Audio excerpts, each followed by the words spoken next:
Welcome to The Stacks, a podcast about books and the people who read them. I'm your host, Tracy Thomas. It is our last episode of the month, which means it's the Stacks Book Club Day. Today, Bennett, New York Times #1 instant best-selling author of The Vanishing Half, is back with us for our discussion of Sula by Toni Morrison. We have so many spoilers on this week's episode, so please make sure you've read the book before you continue listening.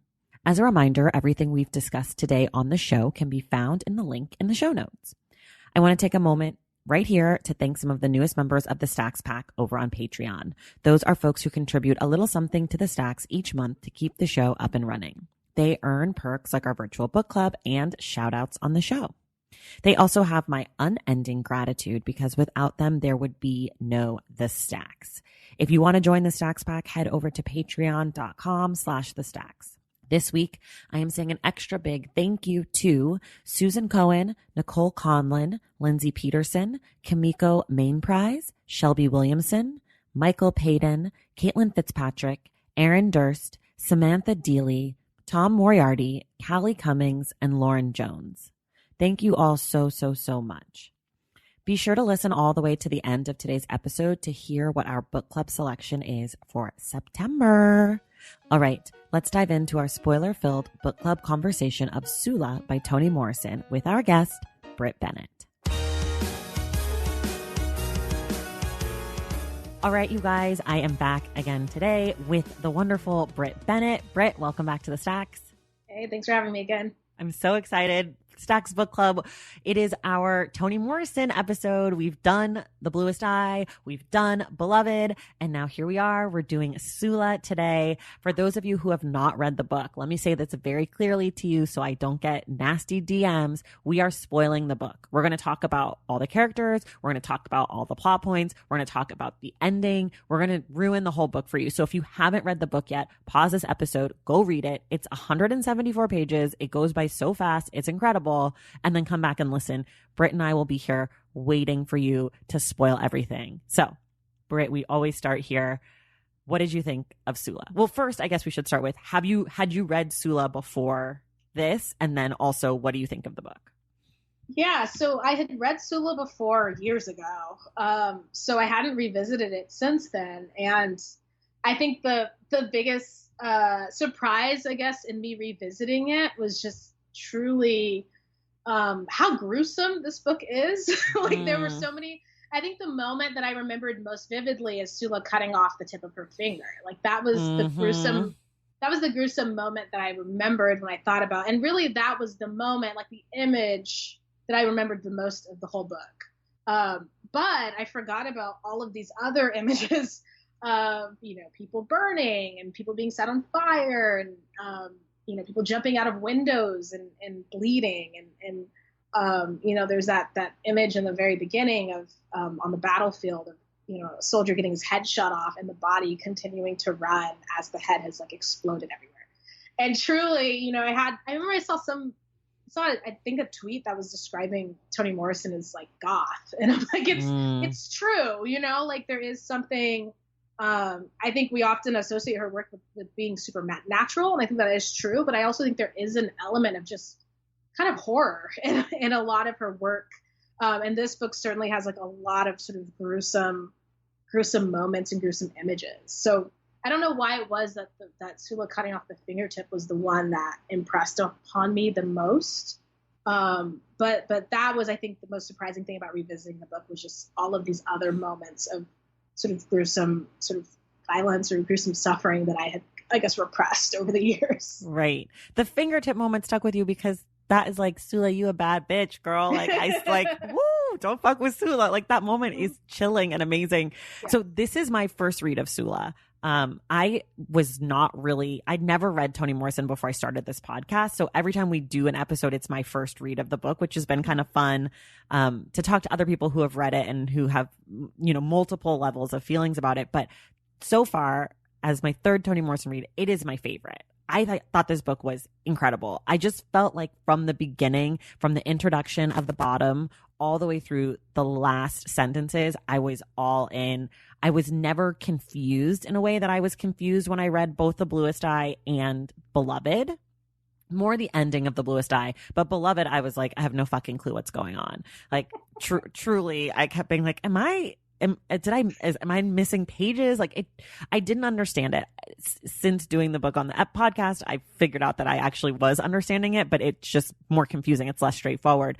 But I felt like when I was reading Sula, I kept being like, oh my God, Toni Morrison is just like going off right now about so many things. There's so much in this book. Like, she's talking about feminism. She's talking about love and relationships, and she's talking about sex as a thing and not as part of love, which was so incredible. And she's talking about mental health, and she's talking about power and color, and she snapped. Like, she just was like, I'm gonna write, I don't know if I'm ever gonna write another book, so let me just write about everything really quickly, just in case I never get a chance again. And so I just was like, totally, for me, I got Toni Morrison for the first time. I got why people are obsessed with her, because the other two books, while I loved them and appreciated them and there were moments, I didn't quite get the obsession around her. And now I'm like, oh, this makes so much more sense to me now, I guess. And to your point, all these like gruesome moments, one of the big notes that I had taken down when I was reading was she does such a good job of capturing what it means to be Black in America, because it is the bleakness and the humor. Mm-hmm. You know, it's like there's the part where she cuts her finger off and it's like, whoa, holy shit, what's going on? But then 2 seconds later, it's like, oh, ha ha ha, like that was clever. You know, like it's like this mix of kind of, you know, Eva, the grandmother, is, you know, burning her son alive, but then the next scene she's like talking shit. And I felt like that bleakness and that humor together just felt like so encompassing of being Black in America. I don't know if that resonated with you at all. I mean, I think so. And I think I thought about this book. I think about this book also, I think, in conversation with Their Eyes Are Watching God, which I had a conversation with Angela Flournoy, who we were talking about The Vanishing Half, but about these books that open with a woman who has mysteriously returned, which Angela described as what's she doing back here, as like a genre. And we were like joking the whole time about like what would belong in that canon. And that's not the way Sula opens, but there is that what's she doing back here moment in the book, right? Yeah. So I think both of those being books that belong to sort of that canon of literature that I do associate with Black women writers, although obviously not the only people to write these books and not the only characters to experience that. But I think about those books kind of in conversation, because I think they are both stories of Black misery and Black humor coinciding in these interesting ways. And I think that also is like I think there can be a perception sometimes of Blackness as something that's just sort of relenting misery. And right. There's something that's so dehumanizing about that. And there's something that's also so false about that. Yeah. Because it's just like, you know, anything that happens, you go on Black Twitter and people are making jokes about it. Like there's always been a way to find humor and to find some other sort of I don't even know if it's a sense of joy or just a sense of irony, to find that in any type of sort of experience. And I think that that's true of this book for sure. Yeah. And I think that that's definitely a non-Black person's view of Blackness, because I feel like one of the things that I love most about being Black is that sense of humor, that communal sense of humor, that it's almost like if you're Black, you're like born into the ability to like talk shit and make jokes, you know, and like white people or non-Black people don't necessarily understand that. And they hear us, especially in this moment, right, where there's a lot of grievances being aired about all the things that are shitty about being Black, like all the things where it's hard, you know, publishing is harder, being a podcaster is harder, being a Black woman is harder than being a white woman or being a Black man. Like there's all these ways that people are kind of talking about the ways that racism and the burdens of being Black. But I think what's missed from that conversation is, while people are airing a lot of grievances and talking about all this destruction, is that we know we still wouldn't trade this shit for anything, because we're hella funny, we're creative, we're imaginative. Like there's a whole other part of being Black. Like we are the cultural standard bearers, you know, like there's so much richness, which I feel like is what she captures so well in this book, that rich, you know, ability to kind of just be fully human. Like these characters are unabashedly just what I think of as human. And I don't think that that's true for other ethnic groups or cultures in the same way that it is for Black people. And calling out Black Twitter is such a good point, because like some terrible shit will happen and the next thing you know, there's a tweet with 20,000 retweets, and I'm like, you guys. Well, I remember one time I was in France, and there was a white French guy who was taking a picture of me, and he said to me, "Pose like a Black American, sad and strong." And I just like kept thinking, I kept thinking to myself, like, oh, is this what people think, that like that's what this means to him, of what it means to be a Black American, sad and strong? And I was just like, this is the most, like, that's not, as you said, that's not my experience of being Black. There is obviously sadness, but I think like in this book, you open with the idea that, these are people who are living in the hills, and it's called the bottom. So like you open in a joke, really. Right. And, even sort of, moving, like there's so much I think this book has to say about the nature of art, or Black art. That sort of iconic line of about Sula being an artist with no art form. So there's like a lot of this, and then to sort of end in this space of this kind of communal parade, or this communal sort of parade turned riot, turned sort of uprising. But it begins in this kind of sense of revelry. I think that all of those things are always coinciding. I think because that's also not to go down the beloved wormhole, but like that's also, there's spaces in which we have these the communal art making that exists in Beloved too. I think that that's something that you find in a lot of Toni Morrison's books. Wait, can you talk more about that? I'm not even sure I understand what you mean by like the art part of it. In Sula, the idea of ending in this space that is a sort of parade, but to me, the experience of reading that, of there being bells that are jingling and there being people that are sort of joining in, there was a way in which that felt artful to me. And I think about the end of Beloved, of sort of the community gathering to kind of cast out Beloved, and that being something. So these are not like necessarily traditional art spaces. I see what you're saying. But the idea of I think that's also something that feels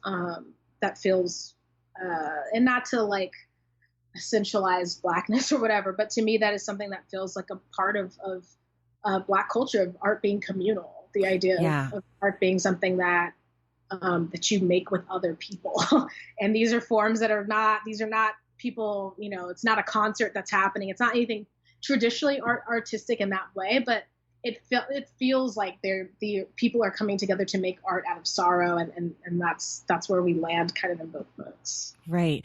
Do you feel like, as a writer who makes art in a much more solitary way, until you kind of hand it off and other people start to put their hands in it, and then often in those cases in publishing it's a lot of probably white hands, do you have thoughts about that? Like, do you have or feelings about that? I mean, I think it can be. I mean, I've been thinking about this a lot. I've been thinking about the idea of art as communal, because I remember last year at the Brooklyn Book Festival, I heard Saidiya Hartman talk about writing, and she said something very offhandedly that was about what it means to write to Black people, and to write for Black people, and to write with Black people. And I think it was the with that really threw me, because I think about myself as writing to Black people. I think about myself as writing for Black people, but I don't think about myself as, or at least at that point, I had not thought about myself as writing with anybody, because again, you're by yourself in a room at your laptop working on a novel. But I think that kind of zooming out and thinking about that in a larger scale of what it means to both write sort of with your community instead of just writing about your community. I think that that's something that's just important to kind of resituate yourself, so that it doesn't feel like you're doing anthropology. It doesn't feel like you are a writer on a pedestal and you're looking down at the people that you're writing at. I think the idea of being like considering yourself as part of a community, and you were making art with these other people, even though you are the person writing, I think that that's just really important for ego, and for and just to prevent yourself from feeling like you have to translate your community, or feeling like you are being like some sociologist writing about people. I think that's really important there. But I think also thinking about writing with as thinking about all of these writers that I admire, the Toni Morrisons and the Alice Walkers and the Zora Neale Hurstons, to imagine myself as writing with them in some way. There's a way in which that also feels like a monstrous act of ego.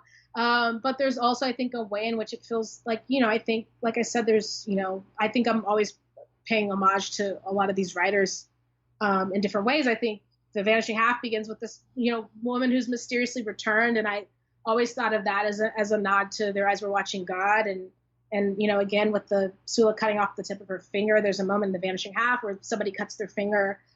So there are moments like that, I think, when I am sort of intentionally nodding to those artists, but even when it's not intentional, I'm always kind of wanting to imagine my work being in communion with their work in some way. And I think that thinking about writing in that way, even though it's a solitary act, makes it feel like a sort of more communal act. Yeah. Well, I read Sula last, but I read The Mothers, and then I read The Vanishing Half, and then I read Sula. And I think that there's also a lot of similarities in Sula and your work, because there's these female relationships that are about females relating to one another as opposed to being near each other. Like, it's about the love between women in your books and in Sula. So was Sula at all an influence for you in writing, besides like the fingertip moment, or when you went back and revisited the book, did you even notice that? Or yeah, I mean, I think that I think probably more for The Mothers, I think. Yeah. Because it's a similar sort of, I guess the big difference is that Nadia is sorry. I guess it's the big difference. It's like, this idea of Sula being so unapologetic. And you have that moment where Nell confronts her and it's just like, why did you sleep with my husband? And she's just kind of like, it wasn't really about you. I just did it because I wanted to. There's something about that I love as a reader, but I don't think I would have ever had the nerve to do as a writer. I think there's so much of gutsiness required from that. And I think that was the other thing I think I felt rereading the book was just, I kept oscillating between, like, sort of Sula was right, and also like, no, Sula's a bird, like she's wrong. Like I kept going back and forth between those poles as I was reading the book. And I think that is, I don't know, there's something that's so, I think that unapologeticness about the character, that is not something that I think exists in The Mothers or really anything I've written. I don't think I could ever write a character that sort of unapologetically just herself, But I think in a lot of ways that being a love story between women, I think that's always what I'm interested in writing, even when these characters are having various other romantic relationships. I'm always thinking about the relationships between and among women and how complicated those relationships can be. So I think Sula is certainly a model for that. Yeah. It's interesting for me in Sula when I think back on the book that I finished 2 days ago. But when I think about it, we hear a lot about how Sula and Nell are best friends and they're like two halves of the same whole and all this stuff. But there really is only like 2 scenes that we actually see with them, right? It's like the chicken, like we hear tell of previous moments, but 2 scenes where we're hearing from them in the moment. And it's the Chicken Little scene, right? Mm-hmm. And then the scene at the end that's like, or I guess there's 3. There's also the scene where she first comes back.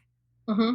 And I think that's interesting kind of, because it's like we're told that they're obsessed with each other and they love each other and all this, but we don't really get to experience it until later in the book. So then when you do, it kind of feels like, ooh, like, oh, I get it now. I don't know. There's something kind of cool about doing that to us as a writer. I think so. And I think also it's proof that it's not about like the amount of moments. It's about picking the right moments. Mm-hmm. So like, again, not to keep going back to this, but when Sula cuts off the tip of her finger, like what more do you need than that? Right. Like there's something so big and bold in that gesture that like you could show us, tons of scenes of Sula and Nell just hanging out or whatever, but nothing is going to show me like the intensity of that bond and also just the intensity of Sula, like that gesture that you do see. So I do think like that is, and I think that's also, in my memory, I felt like you saw them together more in the present moment. So I had remembered that differently. And maybe part of that is what you were saying, like there is a feeling of that relationship being so tight and being so big that even though you don't see them a lot in the present moment, it feels like you had. Right. But yeah, I think I think it's a proof of that idea of if it's about picking your spots. And if the spots you pick are the right ones and are good ones, you don't actually have to show us a lot, Yeah. Yeah. And I just like waiting. I just feel like I was waiting for those moments. Like, come on, give me this scene. Like, also the scene when Sula comes back between her and Ava, or Eva, I don't know. I change it every time. Ava. Between the two of them, that scene, I remember being like, yo, it's going down. Like, we're going to get this scene. I can't wait. And that what she does to her readers, like the control that she has over her stories is so incredible. And I remember that from the other two books as well, but it just feels like you're being taken care of as a reader, and that like there is a point to this. This is all going to come together in a way that a lot of authors, I feel like, can't do it. Like, I think it's probably really fucking hard. I don't know, but it seems like it's really hard. I feel that way a lot of times in movies too. Like, it's like, is this director taking care of me, or am I just going to be annoyed at the end of this, you know? And like, there's kind of that fear where you're on the edge and you're not sure. And I feel like Toni Morrison, I can trust when I start reading her book, she has a plan, and like, she's like, I'm going to be taken care of. I might not like it. I might not enjoy it. I might not even think that it was necessary, like, you know, but I can understand it. And I like that. It's hard to think of other people who really have that trust. Well, I mean, I agree. And I think also that scene there, like, there's a lot of the book that's summarized, and not a whole lot of it you actually see sort of in scene in the present moment. So when you get these long scenes, those are always big moments. So that confrontation with Sula and Eva before she ends up sending her off. And also that scene between Sula and Nell towards the end, like that's a long scene and I love those like long scenes of uninterrupted dialogue, because it changes the pace of the book. Like the book suddenly goes really quickly when you're reading it, and it comes in sort of interspersed. So you'll have these passages of sort of dense text, and then you'll have moments where you're just like racing through people talking back and forth. There's also that moment where they're narrating, the women in the town are narrating, they're gossiping about Sula and her being a witch. So there's that moment where they're kind of all talking over each other. I love moments like that too. I just feel like they feel real, and they're also just like pleasurable to read.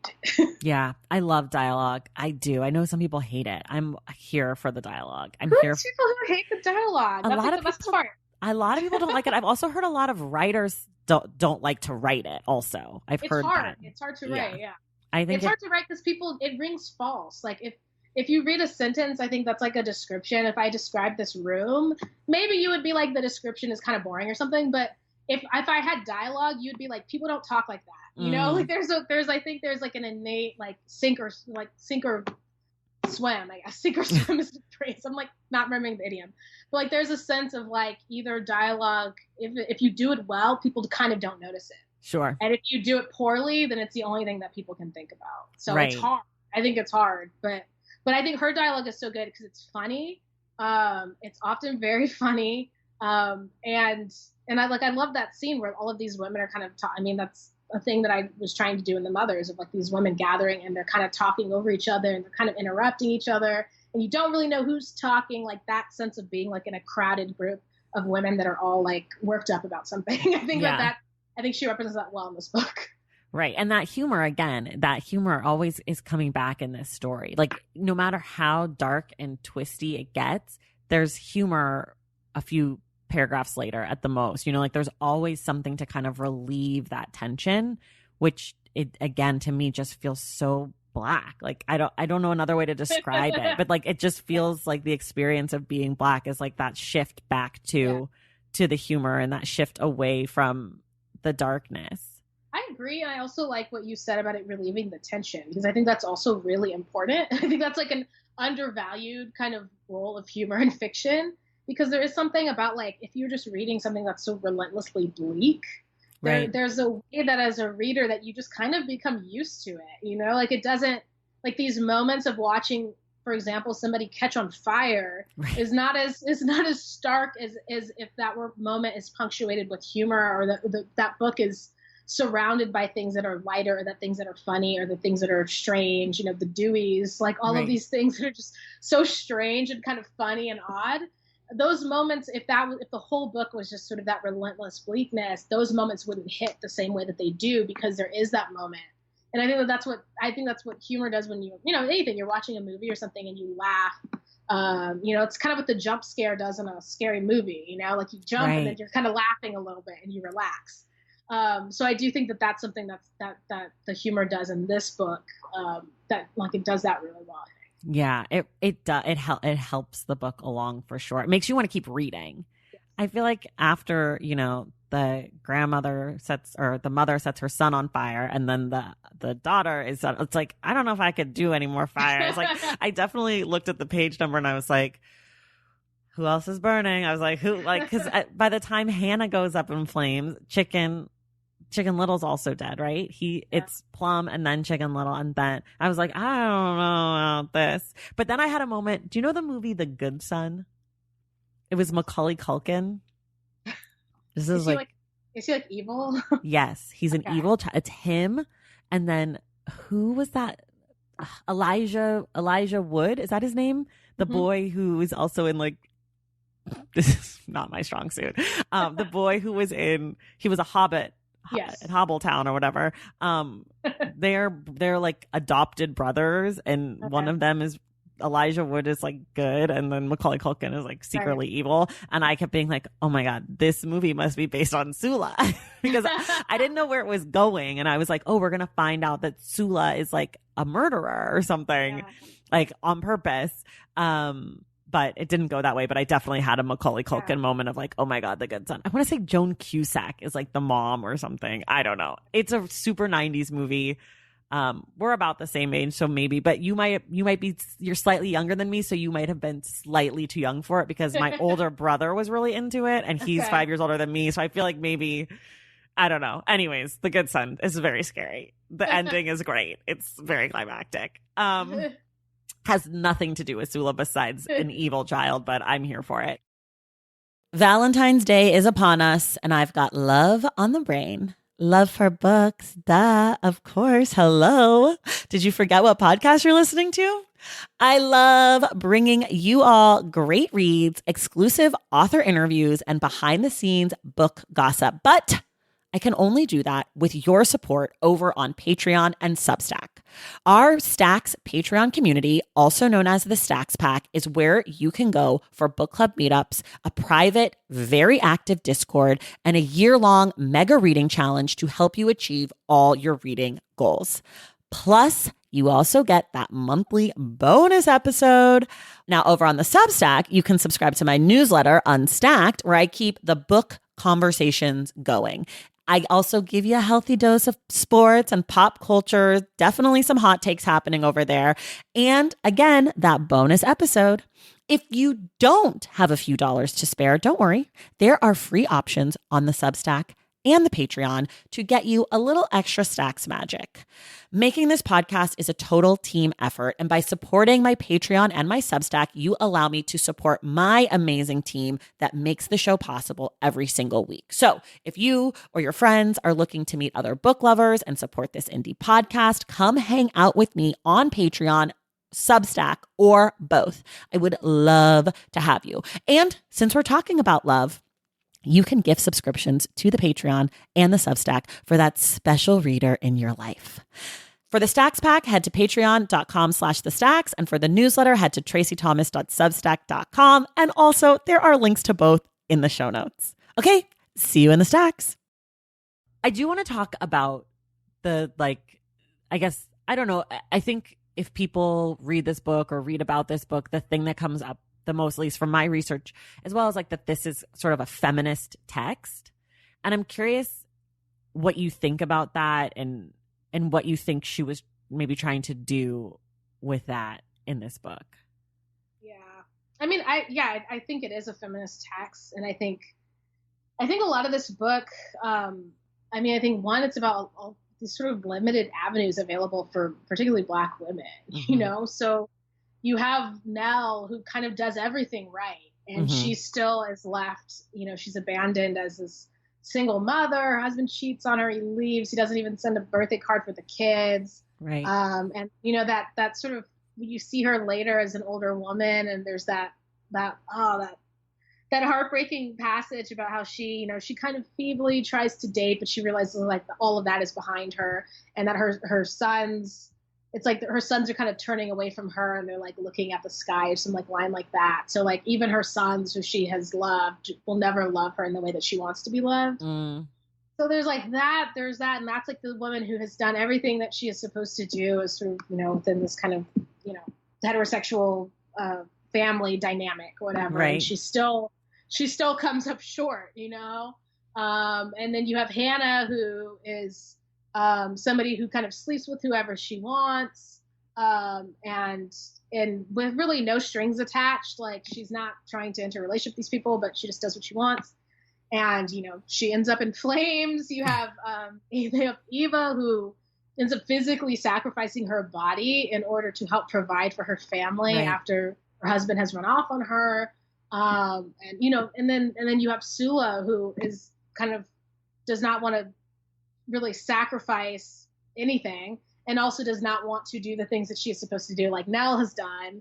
And, so there are all of these characters, I think, that represent these different ways of just trying to survive as a Black woman, and all of their avenues, they come up short in some way, or they run up against these sort of factors that they can't really overcome because of the sort of limited options available to them. So I think that the book is about that, I think, in some ways. And I think also what you were saying, I think what interests me even more than that is sort of the book being about these relationships between and among women, and the complexity of those relationships and how those relationships change as you get older and people make different choices than you. So I do think of it as a book about that. But I think of a lot of it as about sort of, choices. I think they're in the edition that I had, there was a foreword by Toni Morrison where she talks about her interest in Sula was about the idea of Sula as a character who is very individualistic within a society that is like supposedly individualistic, but at the same time is very conformist. Right. And I think that's kind of what it means to be like an American. There is this idea of in this country you can be who you want to be, that has limits, that has constraints. And but Sula we're seeing that right now with COVID. Exactly. And Sula runs up against those constraints in spite of the fact that she's supposedly living in the way that one is supposed to live as an American. Right. And I take notes, and basically everything you just said when you ran down each of those women, I have written down almost the exact same kind of like bullet points on them.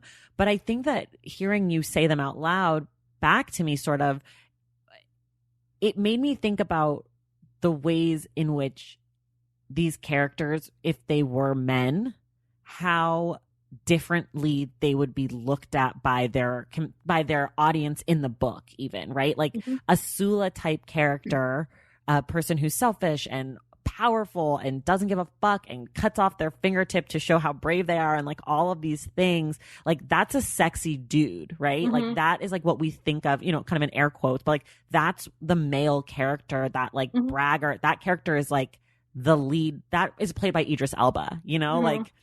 And then Nell, who's what every woman is supposed to be, if that's a man, a good Christian man, like that's the person that everyone hates, right? Like he's such a loser. He's such a pushover. He has no spine. It's just so interesting to think about these characters and the ways that gender norms and gender stereotypes are so vastly different. Because when it's a character and there's like, these characters are so deeply like, she's placed them far, far, far into their personalities, right? Like there's no kind of like subtlety to Sula, right? Like there's no subtlety to Nell. It is very black and white, I mean, there is subtlety there, and that's what makes the book interesting. But as far as like looking at it, and I don't know, just thinking about the opposite, if this was a story of men and male friendships, like Sula would be the one that everyone loved, and Nell would be the one that everyone was talking shit about. Like, they'd be like, "Oh, he's a little sweet," or like he would be the weird one, or he pushed a boy. Like, it would be like a whole different story. Yeah, I don't know why. I don't even know if that's important, but it just stuck out to me hearing you talk about them. Yeah. And even Eva, like cutting off her leg to do right for her family and to provide for her family. If it had been a man who did it, he would be a hero, And for her, she's kind of looked at as like Sula, a little crazy. I mean, she's basically Sula. Mm-hmm. Right? Yeah. Like she's a little crazy. She kind of does whatever she wants. She's like, I have all these people in this house. I went out, I got my leg cut off. Like, that's Dewey 1, that's Dewey 2, that's Dewey 3. Yeah. Like, I don't fucking know. Those are the Deweys. Like, I have all these people in my house. I do things my own way. And this is just how things go. And Hannah's that way to a sense too. So it's interesting. It was interesting for me for them talking so bad about Sula, trying to figure out what's the difference between her and them. And she kind of alludes to it in the book, but I didn't quite understand the distinction. It seemed like a distinction, a difference without a distinction. Well, I think it was like the idea that she is like a marriage between them, right? Like that she has like the arrogance of Eva, and she has the kind of, I mean, I don't know how to describe Hannah, but the idea of Hannah being sexually liberated, we'll say. Right. So she has like those two, but it's those two traits in combination with each other, which again, as you pointed out, would be many a male character, right? Right. Someone who is arrogant and also sexually liberated. That is your average male protagonist. Right. But it's the combination, I think, of both of those things that makes her sort of a threat. And to me, it was like, I love that idea of when you see sort of how Sula's presence by giving people something to react against actually improves them. So, these women are like, the marriages are stronger because of Sula being there. Parents are nicer to their kids because of Sula being there. Right. There's a way in which she becomes like this paragon of everything that is wrong and bad. And then when she is no longer there, that all goes away. Right. So like she becomes something for that community to project onto everything that is bad and wrong, and becomes something for them to react to. And when she is no longer there as kind of that force of resistance, then they kind of revert back into their old ways. That part to me felt so American. Mm-hmm. Like that felt like the most like the biggest metaphor for America, besides maybe the bottom itself. Like the place of like those two kind of like metaphors for what it is to be American, right? Like, especially, I mean, I read this book, we're recording this in the middle of July. So I read this book in the middle of July, and with all that's going on with COVID and with the Black Lives Matter movement, this book spoke to so much of that for me. Like you were saying about the individual as part of like the conformist society. And that to me is like, the people who don't want to wear masks, like that whole thing of like, oh, we want this to go away. We want this to be better, but we actually don't want to do anything on our own or be inconvenienced on our own to help the greater whole, even though we know that it works in other places. But sure, waste my time. But but the bottom is that same kind of thing. Like when you get to the end and you find out that now everybody wants to live in the hills. Yeah. I was like, of course they do. Like just like the gentrification of the hood, which is really the hills. Right. And I also love how every time she said the bottom, she always said like up in the bottom or into the bottom. I just thought that was really great. That's a little humor. Another joke. Yeah. I just love that. But Sula kind of like rallying that common enemy. It made me think of, this is, I know, totally off, but it made me think a little bit of 9/11, in that like right after 9/11, America was like rallied together and like, we're American and we love America and we're standing behind everybody and we stand behind the troops and this and that.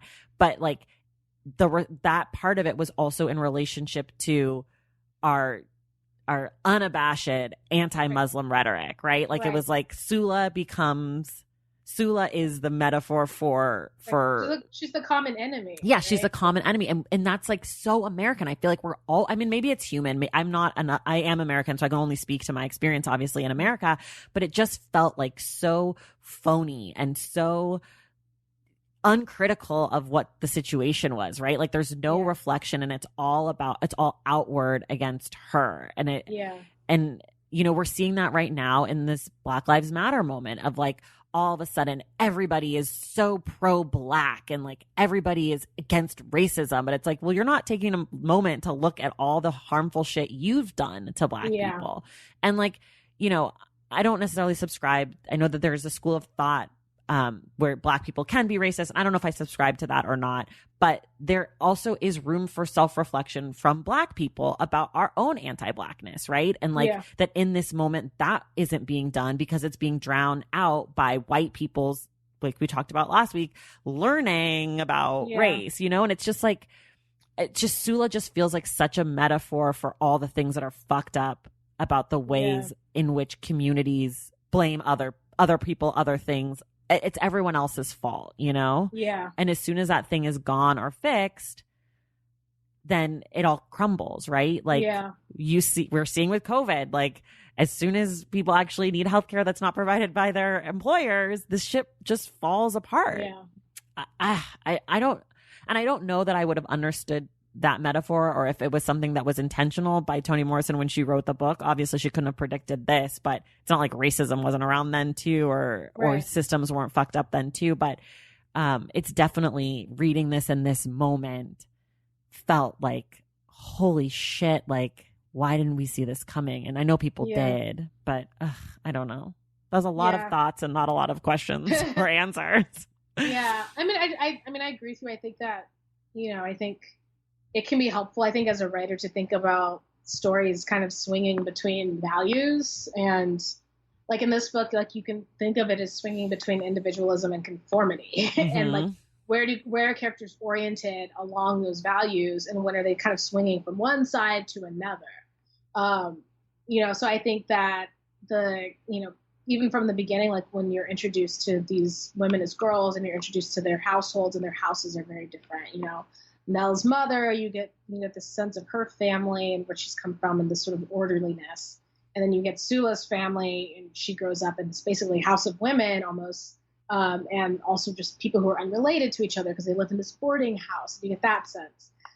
So I feel like you're kind of watching those characters swing between poles, and obviously they end up on very different sides of things eventually. But I think that that's true of thinking about the history of America, these sort of moments of individualism and the way that we lionize that, but at the same time, while kind of insisting on a degree of conformity, and particularly the frustration of those who have conformed, that frustration towards the individual, because there's a sense of like, how dare you, right? Know?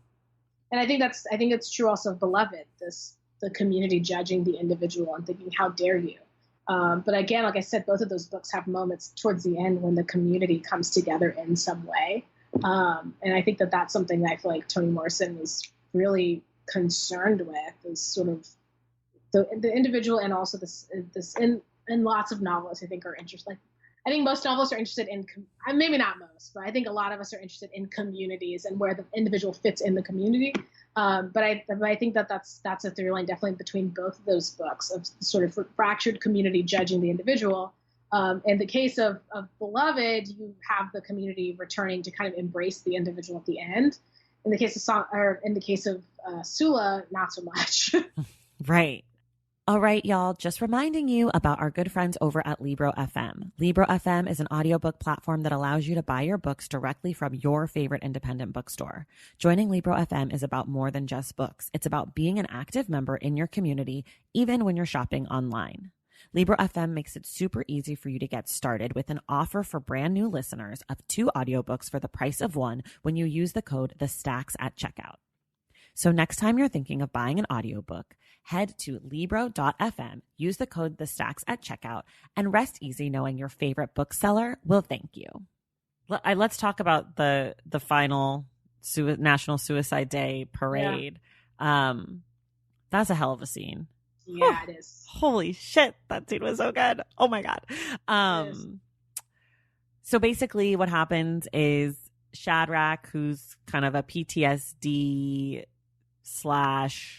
isolated, recluse, World War I veteran who's come back to the bottom, who used to be a total babe, awesome dude, saw some things. He's not the same, never been the same. But every year on January 3rd, he does a parade called National Suicide Day, kind of like to just call out his demons, essentially. I guess what year? It's like many years later. It's like in the 40s, right? I can't remember exactly what year, but it's in the 40s. And they go to do their parade, and it just like spirals out. Like, people decide to join in a way that they never, I guess, had before. And what ends up happening is they go to this tunnel, which was kind of promised to be a job site for for Black people from the bottom to be able to, build a life for themselves. They're going to be employed to carry the stone or dig the hole or get the goods or whatever. And that never came to fruition. Those jobs were given all to all the white people. So when they get to the tunnel, they start to destroy everything there, and they go into the tunnel, and then they get like sucked in. Essentially, they fall into the hole or into the water. They fall off the cliff. I'm not exactly sure. I thought collapses. It like eats them. Yeah. Yeah. It devours them in some way. Yeah. Yeah. And so almost everybody dies in it, including the Deweys, we think, because they're never found again. Very sad. Love them. Tar Baby, basically every character except for Shadrach is not. Mm-hmm. I mean, and Nell's not there, but all the kind of like peripheral characters get eaten up there. And Shadrach is kind of just like looking out and watching this happen.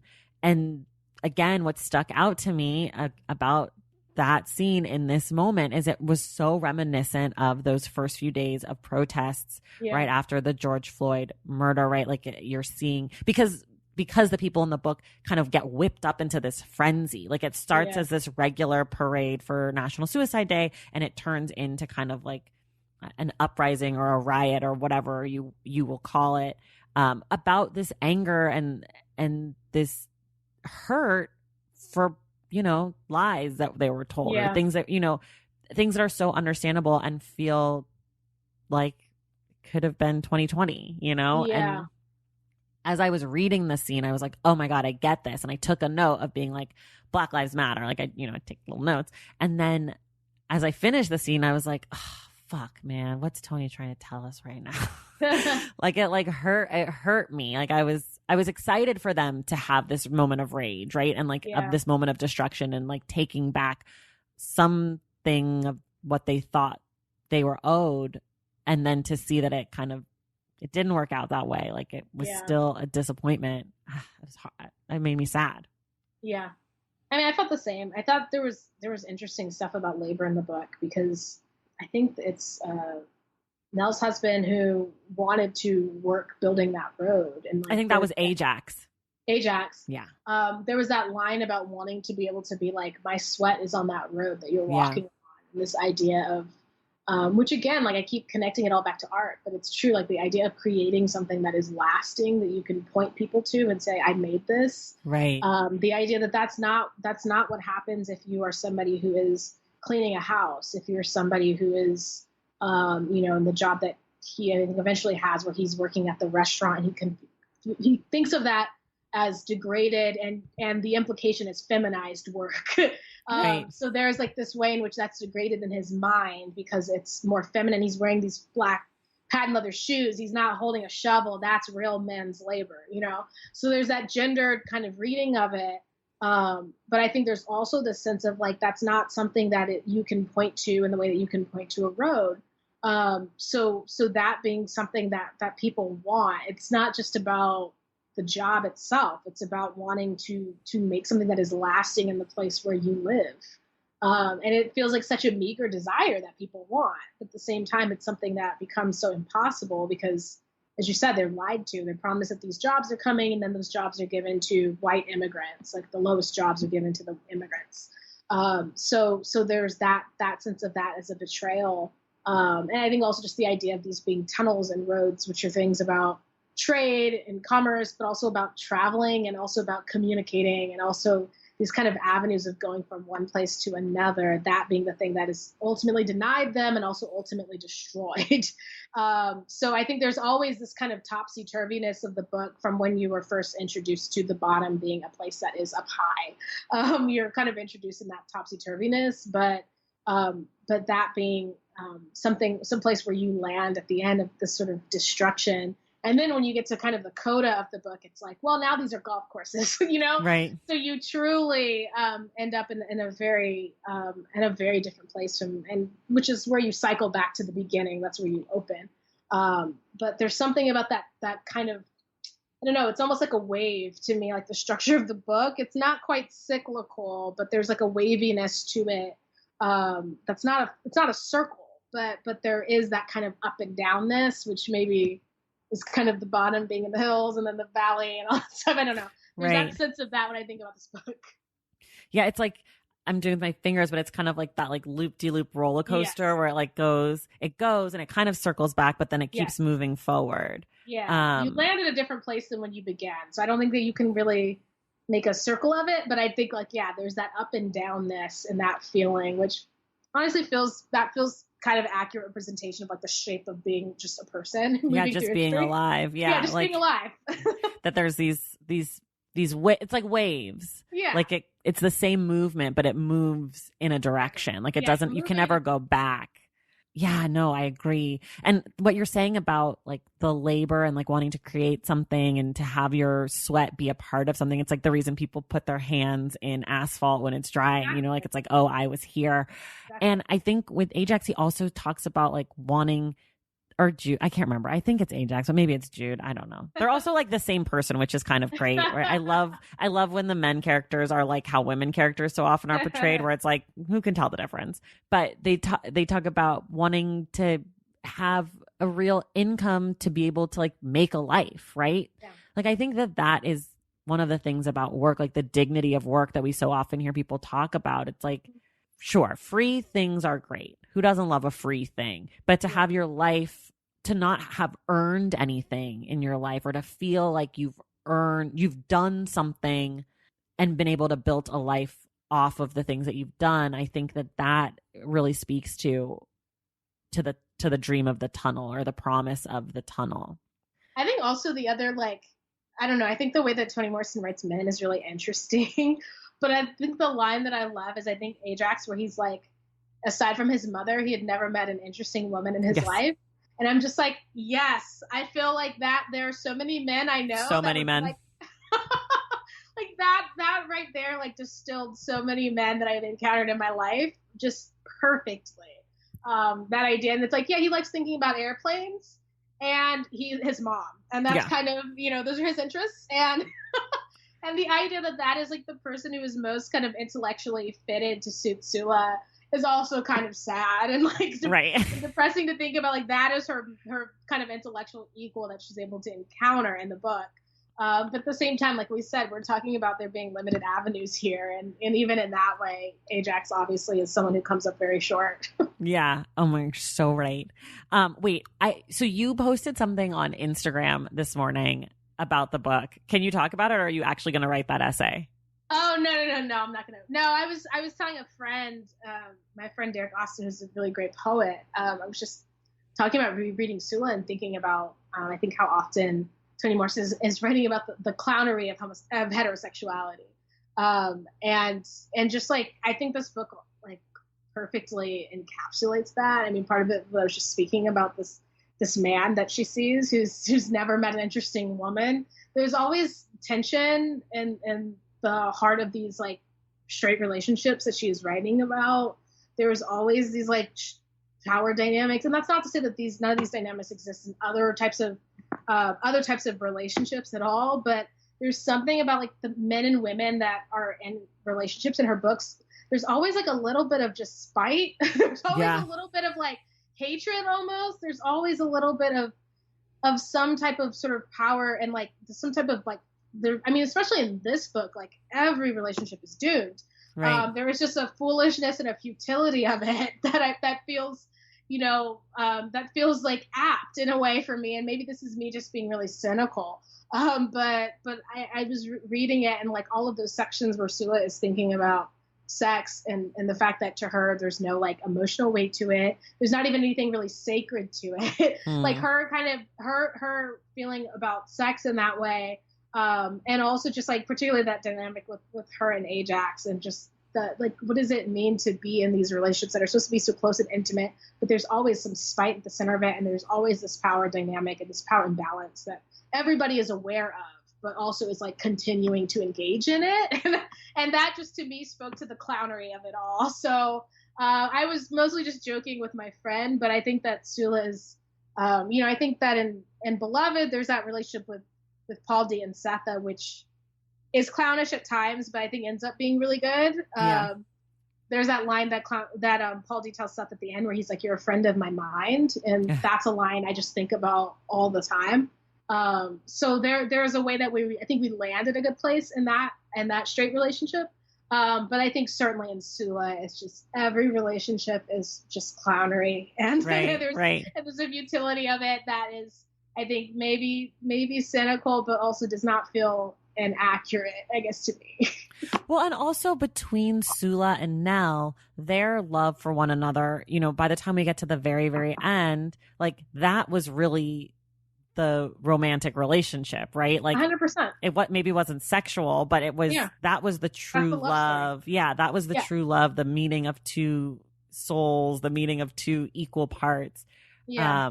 And that ending where it kind of is like, it was always Sula, in the rom-com version of this book, like it's like it was always Sula, and Nell runs through the airport to like find her and tell her. I love a book like that, though. I think that's, we were just talking about Gone with the Wind, but that's Gone with the Wind, right? Right, so right. I thought I really wanted this guy, but actually the love of my life was my friend.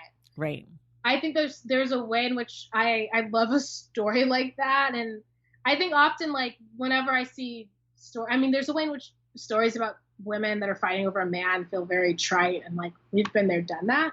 But most of the time, I'm like, the desire is not really for that guy. The desire is between these women. The loss of that friendship, the loss of that intimacy. Exactly. Like maybe that desire is sexual, maybe it's not, but that is really the desire. Like that man becomes like a conduit for it in some way.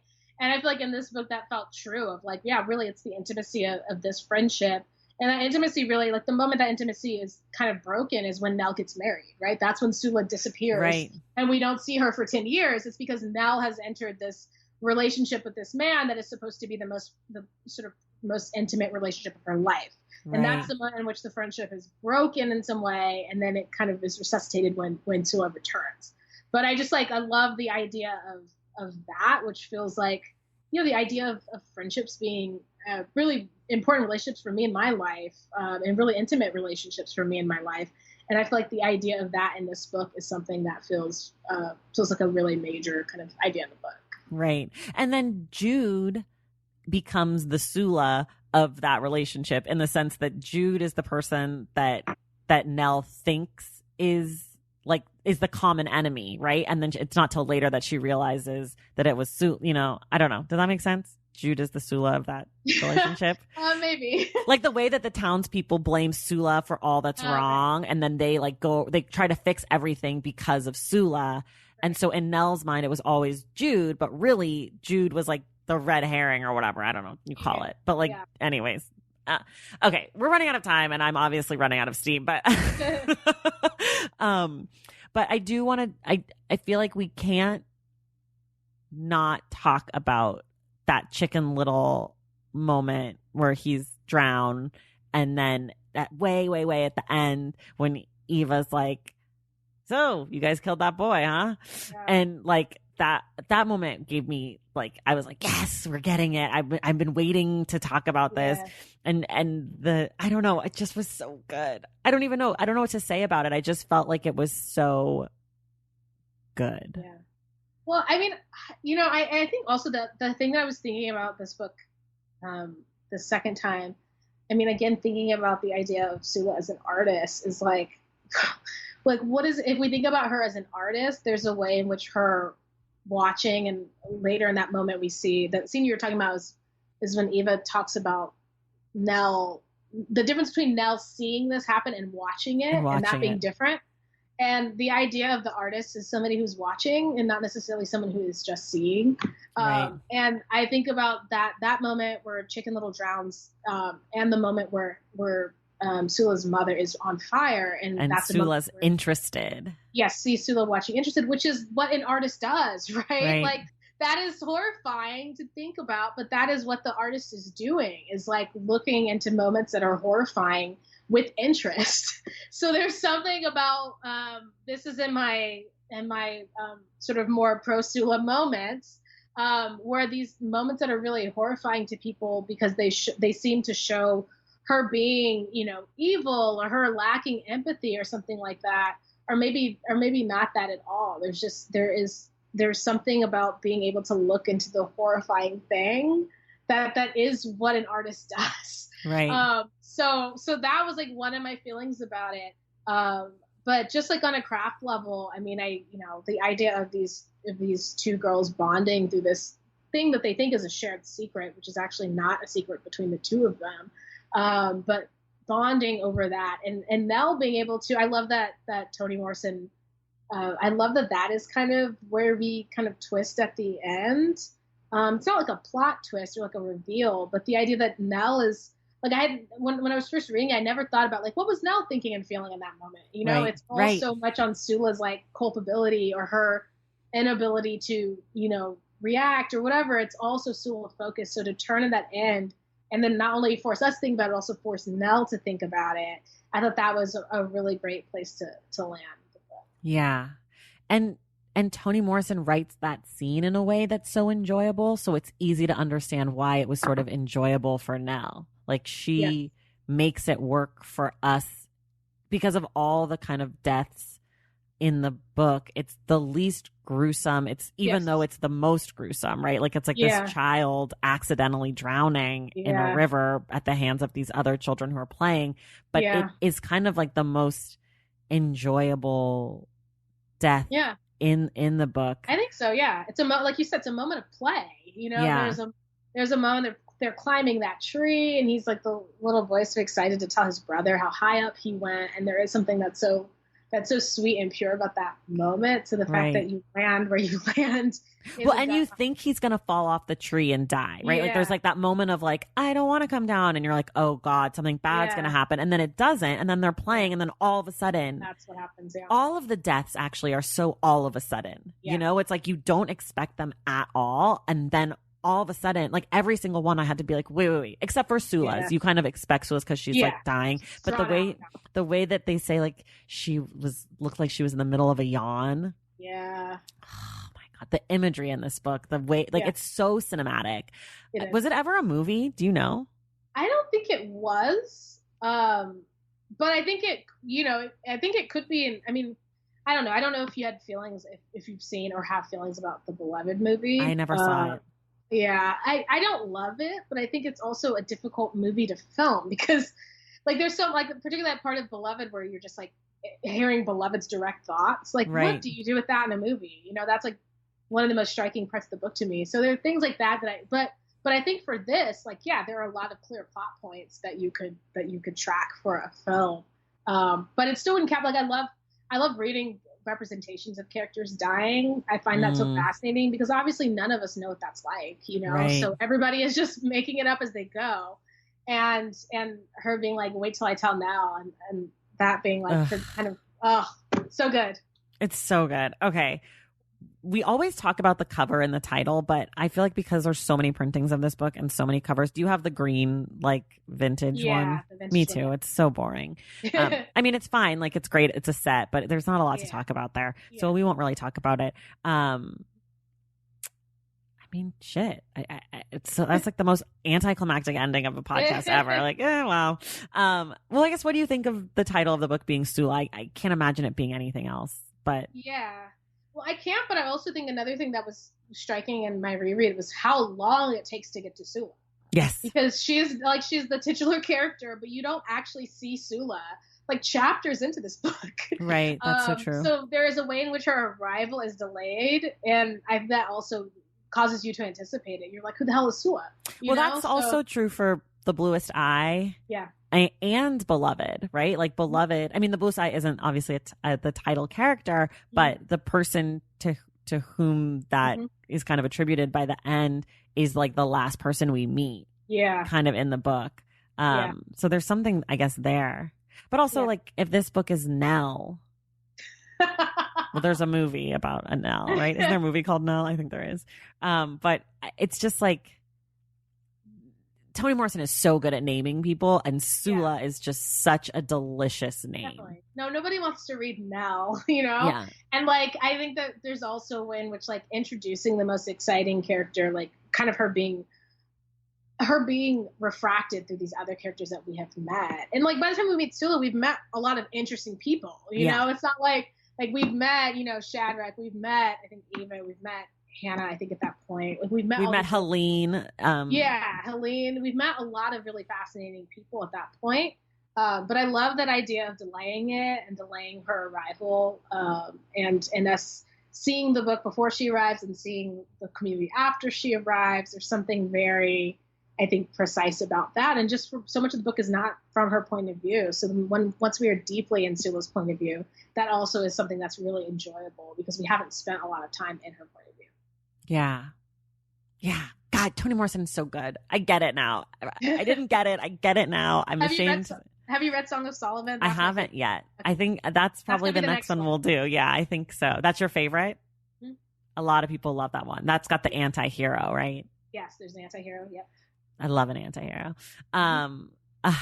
Brit, this was so wonderful. Thank you so much for talking with me about Sula.